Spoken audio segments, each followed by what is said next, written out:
إن الحمد لله نحمده ونستعينه ونستغفره ونؤمن به ونتوكل عليه ونعوذ بالله من شرور أنفسنا ومن سيئات أعمالنا من يهده الله فلا مضل له ومن يضلله فلا هادي له وأشهد أن لا إله إلا الله وحده لا شريك له وأشهد أن محمدا عبده ورسوله أما بعد فإن خير الحديث كتاب الله وخير الهدي هدي محمد صلى الله عليه وسلم وشر الأمور محدثاتها وكل محدثة بدعة وكل بدعة ضلالة وكل ضلالة في النار.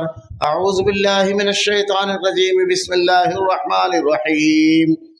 قاف والقرآن المجيد بل عجبوا أن جاءهم منذر منهم فقال الكافرون هذا شيء عجيب أإذا متنا وكنا ترابا ذلك رجل بعيد قد علمنا ما تنقص الأرض منهم وعندنا كتاب حفيظ بل كذبوا بالحق لما جاءهم فهم في أمر مريض أفلم ينظروا إلى السماء فوقهم كيف بنيناها وزيناها وما لها من فروج والأرض مددناها وألقينا فيها رواسي وأنبتنا فيها من كل زوج بهيج تبصرة وذكرى لكل عبد منيب ونزلنا من السماء ماء مباركا فأنبتنا به جنات وحب الحصيد والنخل باسقات لها طلع نضيد رزقا للعباد وأحيينا به بلدة ميتا كذلك الخروج كذبت قبلهم قوم نوح وأصحاب الرس وثمود وعاد وفرعون وإخوان لوط وأصحاب الأيكة وقوم تبع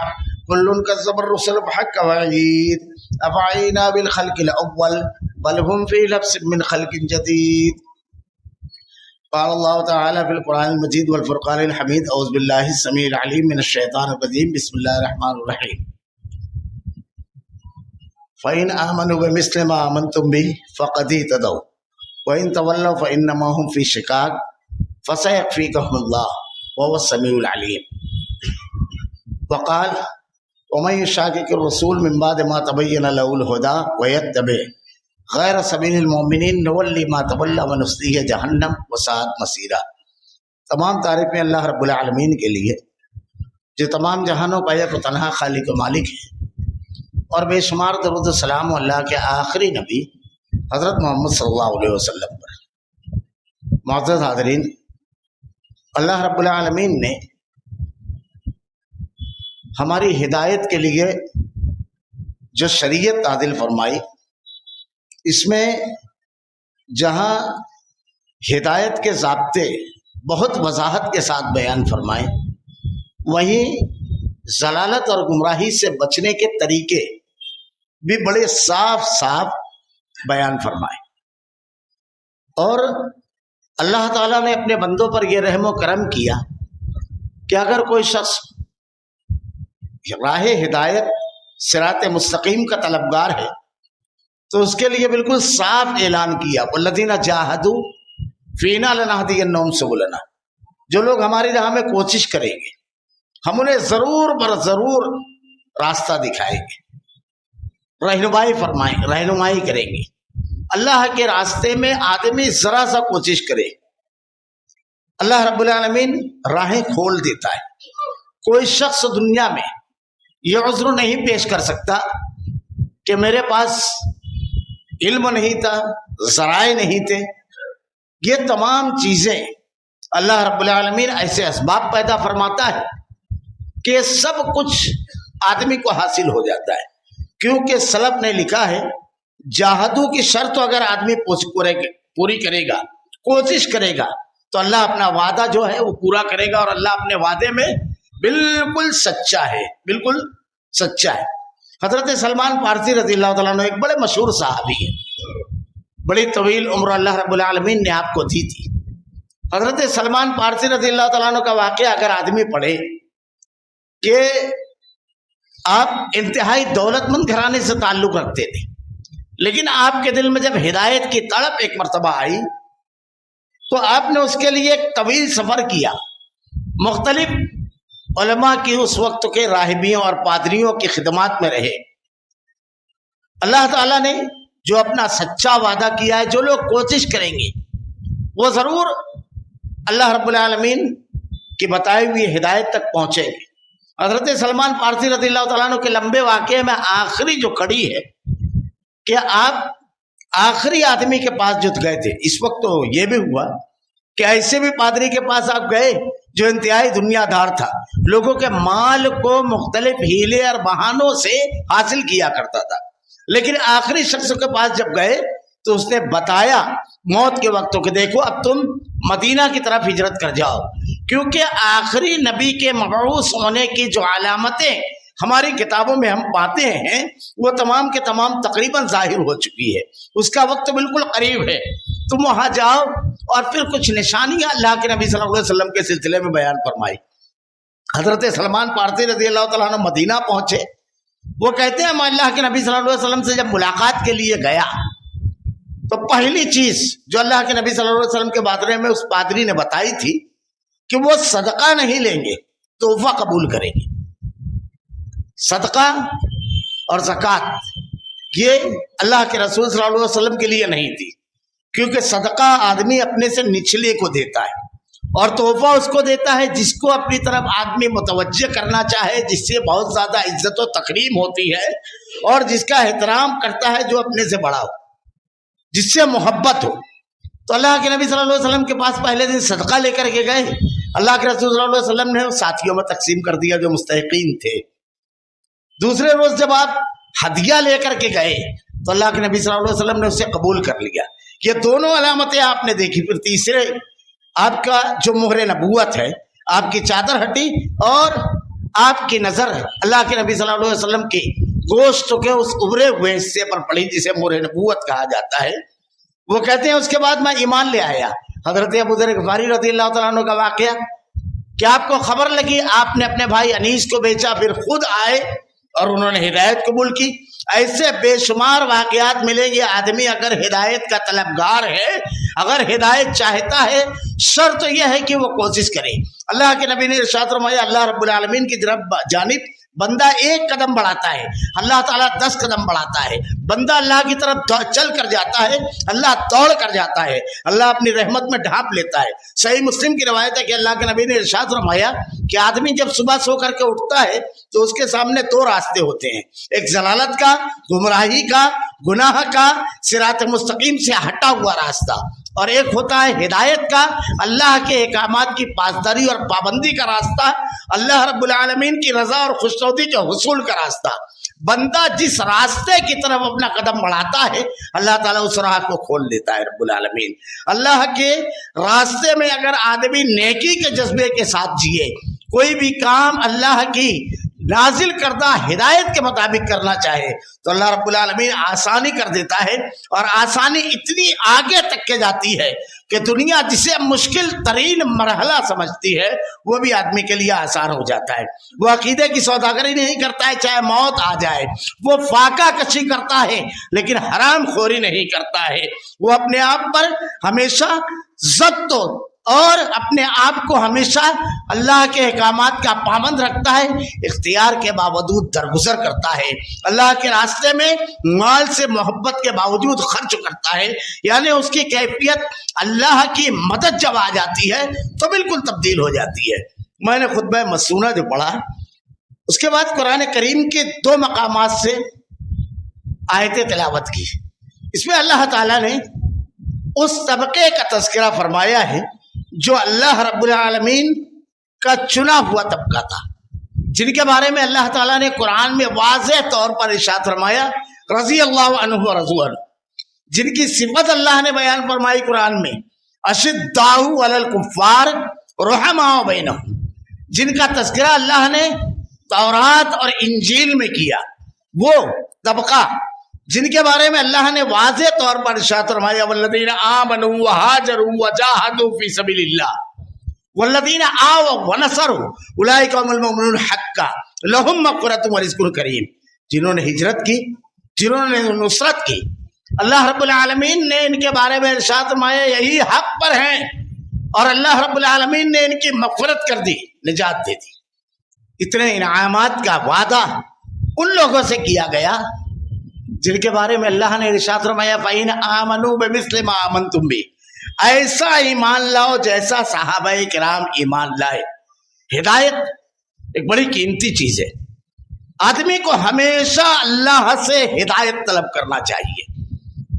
قرآن نے یہ سکھایا ہے کہ ہمیشہ ہدایت طلب کرنے کے ساتھ ساتھ ایک آدمی اگر اللہ کی رضا اور خوشنودی، اللہ کے رحم و کرم کی بنیاد پر عقیدے میں اگر اس کی اصلاح ہو گئی، وہ بدعات اور خرافات شرک سے بچ گیا، عمل میں اگر وہ بدعات سے بچ گیا، معاملات میں وہ گناہ سے بچ گیا، تب بھی شیطان نے روز ازل یہ وعدہ کیا اللہ سے کہ میں تیرے بندوں کے ہر راستے پر بیٹھوں گا، کاروبار کے راستے پر بیٹھوں گا، انہیں حرام خوری میں مبتلا کروں گا، گفتگو کے راستے پر بیٹھوں گا، غیبت، چغلی، لوگوں کی عزت پر کیچڑ اچھالنا، جھوٹ، یہ سب کرواؤں گا.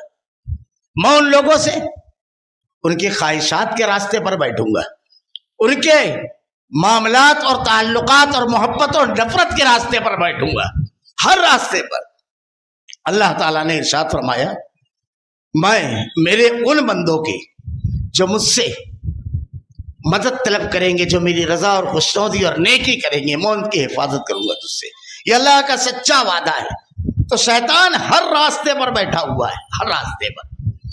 اللہ رب العالمین نے اہل ایمان کو اللہ کے نبی کی اسوے اور نمونے کو اپنانے کے ساتھ ساتھ اس طبقے کا تذکرہ کیا ہے جن کی زندگی اگر ہم اٹھا کر کے دیکھیں، جن کے بارے میں اللہ نے اتنے انعامات کا وعدہ کیا، ان کی پوری زندگی کا ہر معاملہ، کوئی ایک واقعہ آدمی اٹھاوے، اس کا تعلق کسی شعبے سے ہو، کسی بھی شعبے سے ہو، اس واقعے کا، وہاں اللہ کی رضا اور خوشنودی کے حصول ان کے یہاں کیا تھا.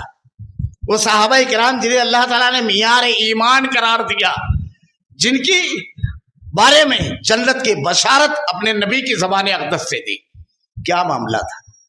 عقیدے کے معاملات کو دیکھیے، دین سے محبت دیکھیے. اللہ تعالیٰ نے فَإِنْ آمَنُوا بِمِثْلِ مَا آمَنْتُمْ بِهِ، ایسا ایمان. اگر ہم اپنے سماج اور معاشرے کے اوپر غور کریں، اپنے گھروں کے اوپر غور کریں، خود اپنی ذات پر غور کریں، تو کتنی کمیاں نظر آئے گی. زندگی کے مختلف میدانوں میں ایک آدمی کا اگر عقیدہ بالکل درست ہو جاتا ہے، عبادات کی وہ پابندی کرنے لگتا ہے، الحمدللہ، اللہ سب کو اس کی توفیق دے. لیکن معاملات دیکھ لیجئے، لین دین دیکھ لیجئے، گفتگو دیکھ لیجئے، رشتے دیکھ لیجئے، ہر چیز. صحابہ کرام اس سلسلے میں اللہ تعالیٰ نے معیار ایمان قرار دیا، عقیدہ. آج ہمارے یہاں اس عقیدے کی بنیاد پر کتنے بڑے مسائل سے ہمارا معاشرہ دوچار ہے. یہ عقیدہ کیا ہے؟ حضرت سمیہ کا واقعہ. ابو جہل کہتا ہے بول جان دے گی یا دین. بڑا پیارا جملہ کہا، بڑی چھوٹی چیز عقیدے کے مقابل مانگ لی، بڑی چھوٹی چیز، مسکراتے ہوئے جان دے دی. آج ہمارے گھروں میں، ہمارے معاملات میں عقیدہ انسانی زندگی میں ہر جگہ اثر انداز ہوتا ہے. ہر جگہ زندگی کا کوئی ایک سیکنڈ، ایک لمحہ آدمی کا بغیر عقیدے کے نہیں ہوتا، ایک لمحہ بھی. بڑی سے بڑی مصیبت صحابہ کرام کے اوپر آتی تھی، انتہائی ایک سادہ سا بظاہر نظر آنے والا جملہ کہتے تھے، قدر اللہ ما شاء فعل. اللہ جو مقدر کر دے، جو اللہ رب العالمین نے مقدر میں لکھ دیا. کبھی ان کے قدم ڈگمگاتے نہیں تھے. واقعات پڑھیے کہ ہجرت جب کی صحابہ کرام نے، ہجرت سے پہلے کے واقعات مکہ میں کیا تھے، ہجرت کے بعد غزوہ احزاب اللہ نے نقشہ کھینچا، وَإِذْ زَاغَتِ الْأَبْصَارُ بَلَغَتِ الْقُلُوبُ الْحَنَاجِرَ وَتَظُنُّونَ بِاللَّهِ الظُّنُونَ. دل حلق میں آ کر اٹک گئے اور تم اللہ کے بارے میں طرح طرح کا گمان کرنے لگے. اتنے سخت حالات تھے کہ صحابہ کرام سب کے سب 1400 تعداد تھی، سب محاذ پہ غزوہ احزاب. پوری ایک سورت اللہ نے نازل کیا قرآن کریم میں، پوری ایک سورت، سب محاذ پر دے. ہم مشکل ترین حالات میں جب آتے ہیں تو کیا ہوتا ہے ہمارا معاملہ. خواتین اور بچے قلعہ نما گڑی میں، صرف ایک مرد جو عذر کی بنیاد پر محاذ پر نہیں جا سکے تھے، وہ ان کے ساتھ تھے. منافقین نے یہ جملہ کہا کہ اللہ کے نبی تو کہتے تھے قیصر و کسریٰ کے ایمان لاؤ، اسلام لاؤ، قیصر و کسریٰ کے سلطان بن جاؤ گے. اور اللہ کا وعدہ ہے اہل ایمان سے. حضرت موسیٰ علیہ السلام اپنی قوم کو نصیحت کرتے ہوئے کہتے ہیں، وقال موسیٰ لقوم استعینوا باللہ. اللہ سے مدد حاصل کرو، اللہ کی طرف رجوع ہو جاؤ، اللہ کی طرف پلٹو۔ قال موسیٰ لقوم استعینوا باللہ واصبروا، اور نیکیوں پر جم جاؤ، گلہ شکوہ زبان پر نہ لاؤ۔ اللہ نے جن حالات میں رکھا اللہ تعالیٰ بہتر جانتا ہے، کیونکہ اللہ قرآن میں دوسری جگہ کہتا ہے لا یکلف اللہ نفسا الا وسعها، اللہ تعالیٰ کسی نفس کو اس کی طاقت سے زیادہ بوجھ نہیں ڈالتا۔ اگر مصیبتیں آ رہی ہے تو اللہ تعالیٰ اس کو اٹھانے کا حوصلہ، طاقت، وسائل ہمارے اندر رکھتا ہے۔ یہ اور بات ہے کہ ہم اس کو استعمال نہیں کرتے۔ یہ اللہ کا سچا وعدہ ہے، مشکل ترین حالات میں ایک مومن ہوتا ہے۔ قرآن کی آیت جگمگاتے ہوئے اس کے سامنے آتی ہے کہ میرے رب نے تو کہا ہے کہ میں اس کی طاقت تجھ کو پہلے دے چکا ہوں اٹھانے کی، اس مشکل، اس تکلیف، اس پریشانی کو۔ لا یکلف اللہ نفسا الا وسعها، اللہ کسی نفس کو اس کی طاقت سے زیادہ بوجھ نہیں ڈالتا، اس کی طاقت سے زیادہ۔ یہ خود بخود اس کے اندر یہ چیز پیدا ہوتی ہے۔ یہ عقیدہ ہر جگہ اثر انداز ہوتا ہے۔ آدمی انتہائی مشکل ترین حالات میں، انتہائی ہر طرف راستے بند ہیں، لیکن حضرت موسیٰ علیہ السلام انما یا ربی سیہدین، حضرت یونس علیہ السلام مچھلی کے پیٹ میں ہے، مچھلی کے پیٹ میں، اندھیری سمندر کی، مچھلی کی اندھیری، کوئی سننے والا نہیں، کوئی آواز نہیں، کوئی مدد کو پہنچنے والا نہیں، سارے وسائل ختم، لیکن نا امیدی نہیں۔ لا الہ الا انت سبحانک انی کنت من الظالمین، اللہ سے مدد مانگی۔ یہ عقیدہ، یہ ایمان، یہ توحید۔ صحابہ کرام کے واقعات دیکھیے، عقیدہ توحید یہ معمولی چیز نہیں ہے، اس کے اثرات انسانی زندگی پر کیا پڑتے ہیں۔ غم اور خوف کی کیفیت بدل جاتی ہے، محبت اور نفرت کے پیمانے بدل جاتے ہیں، حوصلہ اور بے حوصلگی الگ ہو جاتی ہے۔ کس طرح تبدیلی آتی ہے؟ اگر صرف اس ایک پہلو سے غور کیا جائے کہ توحید کے کیا فائدے ہیں، صرف اس ایک پہلو سے۔ حضرت خنسا اپنے بھائی کی قتل ہوا تھا، جب ان کا قتل ہوا، بڑی زبردست شاعرہ تھی۔ عربی ادب میں ان کا جو مرثیہ ہے اپنے بھائی پر جو انہوں نے لکھا ہے، شاہکار مانا جاتا ہے۔ ایسا مرثیہ انہوں نے لکھا کہ ہر طلوع ہونے والا سورج ایسا تیری یاد دلاتا ہے، بڑا زبردست۔ یہ زمانہ جاہلیت میں تھی، لیکن جب ایمان آیا، اسلام آیا، دل میں ایمان اترا، وہی خنسا تھی، وہی خنسا قادسیہ کے موقع پر اپنے 4 بیٹوں کے ساتھ میدان جنگ میں پہنچی، اور جملہ کیا کہا تھا کہ سنو، تم سب اپنے باپ کی اولاد ہو، اللہ اس بات پر شاہد اور گواہ ہے کہ میں نے کوئی خیانت نہیں کی، اور تم اس بات پر شاہد اور گواہ ہو کہ تمہاری تربیت میں نے انتہائی اللہ کے احکامات کے مطابق کی، میں نے اپنا حق ادا کیا۔ سامنے کارزار میدان جنگ گرم ہے، شہادت کے حصول کا ذریعہ، جنت کے حصول کا ذریعہ، اللہ کی رضا اور خوشنودی کے لیے جاؤ۔ اللہ نے ایک وسیع جنت کا وعدہ کیا ہے۔ 4 بیٹے شہید ہو گئے۔ یہ وہی عورت ہے جو مشرکہ تھی، تو بھائی کی موت پر ایسا مرثیہ لکھا کہ تاریخ بن گیا وہ، لیکن جب ایمان دل میں داخل ہوا تو کیسے بدل دیا۔ یہ اثرات انسانی زندگی پر جو عقیدے کے ہوتے ہیں، بڑا پختہ ہوتا ہے مومن عقیدے کے معاملے میں، بہت مضبوط ہوتا ہے۔ کیا کہا؟ 4 بیٹوں کی شہادت کی خبر آئی، ایک ماں، وہ بزرگ ماں، سب سے بوڑھا، سب سے بڑا صدمہ دنیا کا کہا جاتا ہے بڑھاپے میں جوان بیٹے کا لاشا، سب سے بڑا صدمہ ہوتا ہے۔ جب ان کے پاس خبر آئی تو وہ خنسا نہیں تھی جو صخر کی بہن تھی، یہاں تو ایمان داخل ہو چکا تھا۔ کہتی ہے الحمدللہ الذی اکرمنی بشہادتی، کیفیت بالکل بدل دیتے۔ یہ اللہ کی مدد جب آتی ہے، یہ عقیدہ جب مضبوط ہوتا ہے، جب ہدایت ملتی ہے، جب توحید آتی ہے، جب صراط مستقیم آتا ہے۔ یہ معاملہ تھا یہاں، آپ عبادات کی بات نہیں، لیکن زندگی کا ہر مرحلہ۔ یہ حضرت ام سلیم کا واقعہ ہے، ہم واقعات جو پڑھ رہے ہیں یہ یہی نہیں ہے۔ صحابہ کرام کو اللہ نے معیار ایمان قرار دیا۔ اگر ایک پہلو سے صرف واقعات دیکھے، بیٹا کس کو نہیں ہوتی ہے بیٹے کی تمنا؟ اولاد ہے، نرینہ کی تمنا ہر شخص کو ہوتی ہے۔ بڑھاپے میں ابراہیم کو، زکریا کو، یحییٰ کی اللہ نے بشارت دی۔ بڑی انسان کی بڑی خواہشوں میں سے ایک ہے کہ اولاد نرینہ آدمی کو.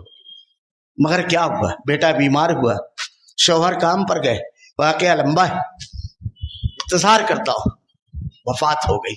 یہ عقیدہ بیٹے کی موت پر نوحہ ماتم نہیں کیا. شوہر جب واپس آئے تو کہتی ہے اگر امین آدمی کو کوئی امانت دی جائے تو کیا کرنا چاہیے؟ کہا لوٹا دینا چاہیے. کہا اللہ نے جو امانت ہمیں دی تھی اللہ نے لے لی. یہ اللہ کے نبی نے ارشاد فرمایا کون ہے جو تم میں لا ولد؟ کون ہے؟ لوگوں نے کہا جس کو اولاد نہ ہو. اللہ کے نبی نے کہا نہ، جس کا کوئی چھوٹا بچہ معصوم نابالغ فوت نہ ہو، کیونکہ وہ روز محشر اللہ کے جناب میں کہے گا اللہ میرے والدین کو بخش دے رب العالمین. یہ سرمایہ یہ مومن ہوتا ہے. بدل جاتی ہے کیفیت، غم میں خوشخبری کی حدیثیں اس کے سامنے ہوتی ہے، بدل دیتا ہے. بیٹیوں کے بیٹیاں پیدائش ہو رہی ہے، ایک کے بعد ایک، چوتھی بیٹی پیدا ہوئی، خوشی سے چہرہ کھل اٹھا. اللہ کے نبی نے کہا میں اور وہ جنت میں اس طرح رہیں گے. بالکل بدل دیتی ہے ہدایت. معمولی سرمایہ نہیں ہے یہ ہدایت جس کو اللہ سے طلب کرنا ہے. اللہ کے نبی روز کہتے تھے اللہم انی اسألک الہدی. اور صرف اتنا نہیں، کون؟ جو ساری دنیا کو ہدایت کا سامان دینے کے لیے، ہدایت کا پیغام دینے کے لیے، ہدایت پہنچانے کے لیے اس کا جملہ تھا. یہ معمولی چیزیں نہیں ہیں. پھر اس کے بعد یہ بھی دعا بتائی ربنا لا تزغ قلوبنا بعد اذ ہدیتنا وہب لنا من لدنک رحمہ. ہدایت دینے کے بعد ہمارے قلوب کو اس پر جما دے رب العالمین، اس کو ٹیڑھا نہ کر رب العالمین. یہ حضرت ام سلیم ان کے شوہر سے پوچھتی ہیں، پھر واقعہ پورا بارہا آپ نے سنا ہوگا پڑھا ہوگا. ان کے شوہر کو جب بتاتی ہیں پہلے سے زیادہ عافیت میں ہے، تو شوہر کو بڑی تکلیف پہنچی. وفات کا جب تذکرہ کیا، سارے معاملات طے کرنے کے بعد، تو شوہر اللہ کے نبی کے پاس گئے. اللہ کے نبی نے برکت کی دعا کی. اللہ کے نبی نے ارشاد فرمایا یہ حدیث، ایک آدمی کے اوپر جب مصیبت افتاد آتی ہے، صحابہ اکرام کا معاملہ یہ تھا، ان کی نگاہیں انتہائی اونچے مقام پر اللہ تعالیٰ کا نور، یہ جو اللہ نے کہا اللہ ولی الذین آمنوا یخرجہم من الظلمات الی النور والذین کفروا اولیاءہم الطاغوت یخرجونہم من النور الی الظلمات. اللہ رب العالمین مومنین کا ولی ہے جو انہیں ظلمات سے نکال کر کے روشنی میں لے کر کے جاتا ہے. وہ تنہائیوں میں اللہ کے ذکر کی مجلس میں ہوتے ہیں، وہ مصیبتوں میں صبر کی لذت سے لبریز ہوتے ہیں، وہ انعامات میں شکر کرنے والے شاکر بندے ہوتے ہیں، وہ مقابلہ آرائی اور مشکلات میں ثابت قدم رہتے ہیں، وہ اللہ کی رضا اور خوشنودی کے ہر وقت طلبگار رہتے ہیں. زندگی کا ہر پل ہر معاملہ اللہ کی رضا کے لیے وہ کرتے ہیں. اللہ کی ہدایت جب آتی ہے، حضرت ام سلیم، اللہ کے نبی نے ارشاد فرمایا کسی کا بچہ اگر فوت ہو، اللہ کے نبی نے کہا اگر کسی کا معصوم بچہ اس کی وفات ہوتی ہے، فرشتہ جب اللہ کے جناب میں جاتا ہے، یہ مومن ان آیتوں کو ان حدیثوں کو سامنے رکھتا ہے، اس کی کیفیت الگ ہوتی ہے بالکل. نوحار ماتم نہیں، ایک ہی بیٹا، ایک ہی تو جگر کا ٹکڑا، یہ سب جملے نہیں. اب یہ حدیث سنیے.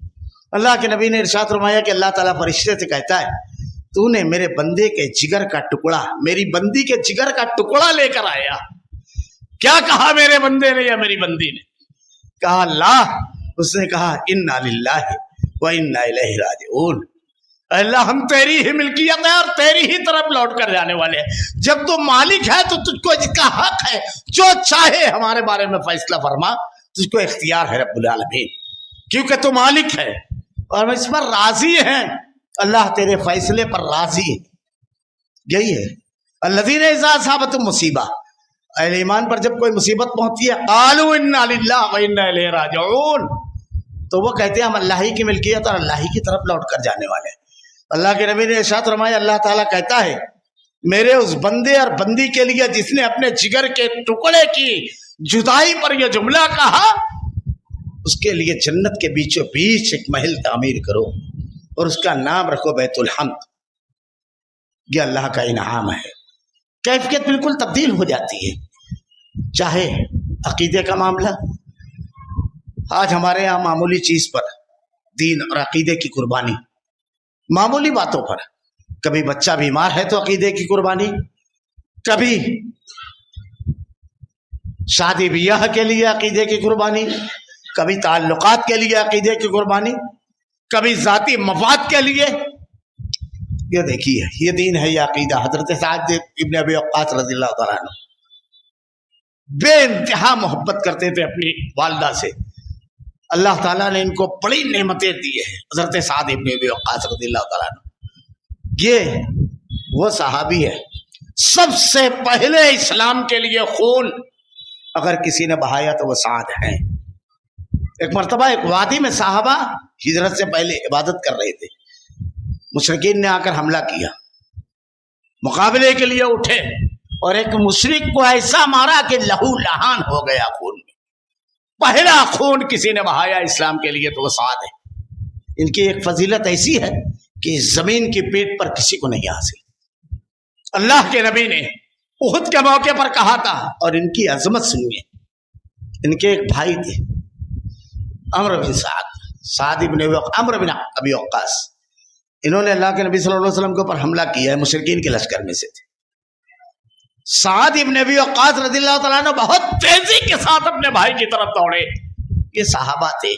اللہ نے کہا نا بھائی نہ بنو, ایسا ایمان انہوں نے کبھی اپنی کسی رشتے کو نہیں دیکھا. کہتے ہیں لیکن ہاتھی بن میں بھی بلتا رضی اللہ تعالیٰ نے مجھ سے آگے تھے, لپک کر انہوں نے تلوار ماری. آپ کو سکون ملا کہ میرے نبی کو زخمی کرنے والا انجام کو پہنچا. یہ سعد ابن ابی وقاص احد میں اللہ کے نبی صلی اللہ علیہ وسلم کی حفاظت میں لڑ رہے ہیں. اللہ کے رسول کی زبان اقدس سے جملہ نکلتا ہے, سعد تجھ پر میرے ماں باپ قربان. یہ اعزاز, یہ جملے کسی کے نصیب میں نہیں. تاریخ انسانی میں سعد ابن ابی وقاص یہ ایمان لائے. محبت اور نفرت کے پیمانے بدل جاتے ہیں عقیدے کی بنیاد پر.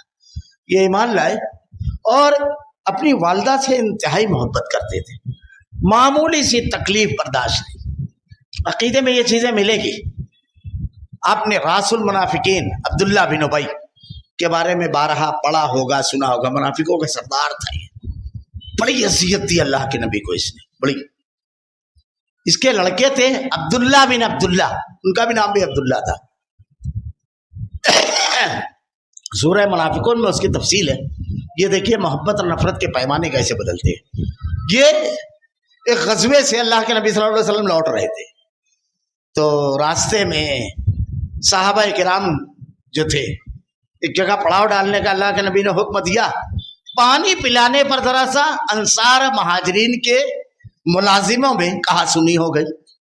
اب جب کہا سنی ہوئی تو بات بڑھ گئی. جب بات بڑھی تو یہاں تک پہنچی کہ ان لوگوں نے اپنے لوگوں کو بلایا, ان لوگوں نے اپنے لوگوں کو بلایا, اور معاملہ یہاں تک پہنچا کہ مقابلہ آرائی کی بات آ گئی. اب مہاجرین ہجرت کر کے مدینہ پہنچے تھے اور انصار نے کیسی نصرت کی تھی. جو کچھ تھا ان کے سامنے رکھ دیا, جتنا آپ کو لینا ہے آپ کا حصہ رکھ لیجئے. عبد الرحمن بن عوف رضی اللہ تعالیٰ عنہ سے حضرت سعد نے کہا یہ میرا پورا مال ہے, آدھا آپ کا. کہا اللہ آپ کے مال میں برکت دے, مجھ کو صرف بازار کا راستہ بتا دیجیے. اپنے آپ کو اس جگہ رکھے. ایسے ہم تو اپنے بھائی کا حق مار جاتے ہیں, حصہ بہنوں کا حصہ مار جاتے ہیں جو اس کا حق ہے. اپنا حق آدمی عقیدے کے لیے دین کے لیے چھوڑ دے میں. وہ ایسے لوگ تھے جن کے دل چڑیا کی طرح تھے. وہ ایسے لوگ تھے, یوں ہی نہیں زبان اقدس سے کلام الہی سے جنتی ہونے کی بشارت دی گئی ہے. کیا حضرت صحابہ کرام, یہ عبداللہ بن عبداللہ ان کا باپ کہتا ہے جب بات بڑھتی ہے, دیکھو ان کو ہم نے پناہ دی. اللہ کے نبی نے پورا جھگڑا ختم کیا تو وہ کہتا ہے ان کو ہم نے پناہ دی اور یہ ہماری ہمیں ہی آنکھ بتا رہے ہیں. اب مدینہ میں جانے کے بعد ہم لوگ, بڑا خراب جملہ استعمال کیا, ذلیل لوگوں کو مدینہ سے نکال لیں گے. مراد سب تھے, سب صحابہ اور اللہ کے رسول. قرآن میں وَلِلَّهِ الْعِزَّةُ وَلِرَسُولِهِ وَلِلْمُؤْمِنِينَ, قرآن میں سورہ منافقون میں اللہ تعالیٰ کہتا ہے عزت اللہ کے لیے, رسول کے لیے اور اہل ایمان کے لیے. اللہ کے نبی نے کوچ کا حکم کیا. صحابہ کہتے ہیں اتنا لمبا سفر, رات بھر دن بھر, دن جب ڈھلنے لگا ہماری ہڈیاں تک چور چور ہو گئی کہنا چاہیے تھک کر کے، آنکھیں بوجھل تھی نیند سے، اللہ کے نبی نے قیام کا حکم دیا۔ کہتے ہیں کہ ہم اپنے اونٹ کے اوپر سے سامان بھی اتارنے کی پوزیشن میں نہیں تھے، کہ اللہ کے نبی کی حکمت تھی، کیونکہ ایک نزا ہوا تھا، بیٹھ کر کے باتیں ہو پھر وہ نزا نہ زندہ ہو۔ اتنا طویل سفر کروایا کہ جاتے ہی قیام کرتے ہی سو گئے سب۔ ہمارے یہاں ٹینشن ہوتا ہے، ڈاکٹر آج دیتا ہے نا نیند کی گولی، پہلے سلا دو، پڑھ کے سیرت اللہ کے نبی کی، اور اس کے بعد آیتیں نازل ہوئے سورہ منافقون۔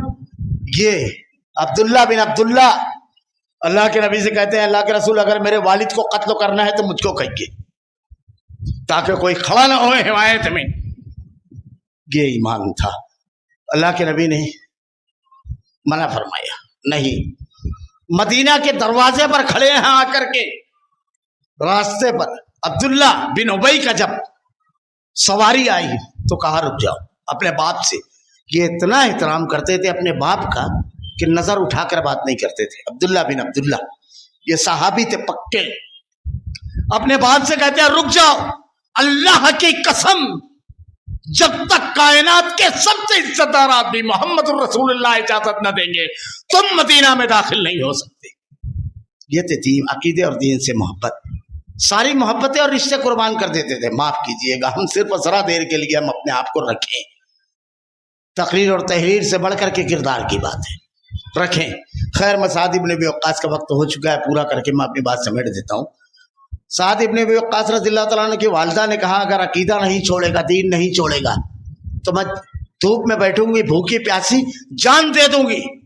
بہت محبت کرتے تھے۔ ایک روز گزرا، دوسرے روز اپنی والدہ کے سامنے آئے اور آ کر کے کہا امی جان آپ سے بہت محبت کرتا ہوں، آپ کی معمولی سی تکلیف بے کل اور بے چین کر دیتی ہے، لیکن اللہ کی قسم اللہ آپ جیسی 100 مائیں دے تو یکے بعد دیگرے قربان کر دوں گا، لیکن عقیدے کی سوداگری نہیں کروں گا۔ ان کی والدہ سمجھ گئی کہ اب معاملہ ختم ہو چکا ہے۔ یہ ہے ہدایت، یہ صحابہ کرام۔ اللہ نے کہا یہ ہے معیار ایمان۔ میں نے صرف ایک پہلو پر چند باتیں کہی ہے، اطاعت رسول، معاملات، اللہ کے راستے میں خرچ کرنا۔ اب وہ درگزر ہر طرف سے دیکھیے، یوں ہی اللہ تعالیٰ نے کہیں نہیں کہا فَإِنْ آمَنُوا۔ معاف کیجئے گا، آج ہمارے یہاں لوگوں کی قصے کہانیاں بہت مشہور ہے، لیکن صحابہ کرام کے واقعات جن کو اللہ نے کہا معیار ایمان انقا ہے، بلکہ اب تو صحابہ کرام پر تنقید کا مزاج، جہالت کی بنیاد پر، رافضیت کی پروردہ ذہنیت کی بنیاد پر، اس سے متاثر ہونے کی بنیاد پر، قرآن و حدیث نہ جاننے اور صحابہ کی عظمت نہ جاننے کی بنیاد پر۔ اللہ رب العالمین سے دعا ہے رب العالمین ہمیں ہدایت کا مشتاق بنا، رب العالمین ہدایت کے حصول کے لیے کوشش کرنے والا بنا، زندگی کے ہر مرحلے میں، ہر معاملے میں رب العالمین ہدایت عطا فرما، اور ہدایت عطا کرنے کے بعد اس پر ہمارے قلوب کو جما دے رب العالمین۔ اللہ تیرے کلام کی آیتیں اور تیرے نبی کی حدیث کو ہمارا کردار و عمل بنا دے، ہمارا خاتمہ ایمان پر فرما۔ ربنا لا تزغ قلوبنا بعد إذ هديتنا وهب لنا من لدنك رحمة إنك أنت الوهاب۔ بارك الله لنا ولكم في القرآن المجيد ونفعنا وإياكم بالآيات والذكر الحكيم إنه تعالى جواد كريم ملك رؤوف رحيم۔ الحمد لله نحمده ونستعينه ونستغفره ونؤمن به ونتوكل عليه ونعوذ بالله من شرور أنفسنا ومن سيئات أعمالنا من يهده الله فلا مضل له ومن يضلل فلا هادي له وأشهد أن لا إله إلا الله وحده لا شريك له وأشهد أن محمدا عبده ورسوله أما بعد اعوذ باللہ من الشیطان الرجیم بسم اللہ الرحمن الرحیم ان اللہ یامر بالعدل والاحسان وایتاء ذی القربى وینہی عن الفحشاء والمنکر والبغی یعظکم لعلکم تذکرون اذکروا اللہ یذکرکم وادعوہ یستجب لکم ولذکر اللہ تعالی اعلی جل واتم اکبر۔